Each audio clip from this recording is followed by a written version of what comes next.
Sydney McLaughlin obviously broke her world record once again. She runs a 51.41 in the 400-meter hurdles, which breaks her previous world record and now puts her 1.2 seconds faster than the second fastest person in the year this year.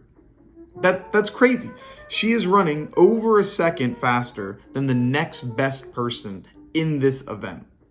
She also would have qualified for the 400-meter open final at USA's with her time of 51.41, which she did over hurdles. Not to mention that, but this now puts her at having 4 out of the top 5 fastest times ever, holding the number 1 time, the number 2 time, the number 4 time, and the number 5 time. Dalia Muhammad is the one that has the 3rd fastest time ever. So Sydney McLaughlin is on another level. She is part of this tier of athletes that the only way that they lose is if they have an awful day. And there are very few amount of athletes that are on that tier list. I would say it's Sydney McLaughlin. I'd say it's Ryan Crouser. It's Mondo Duplantis. Yeah, other than that, that's it.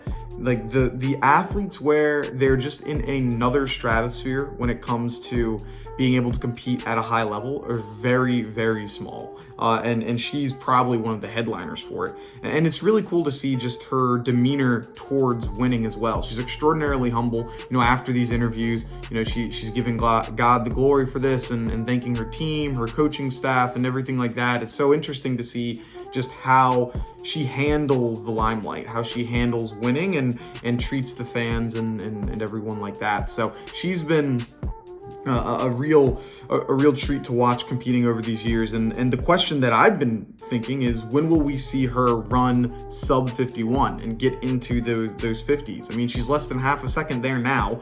She's been progressing every single time she's at a major championship. I mean, look at the last 3 majors she's been in. She's broken the world record. She broke the world record at USA's this year. She broke the world record at the Olympics last year. And she broke the world record at the Olympic trials the year before that. So she is just continuing to go on this tear of elite performances when it matters the most.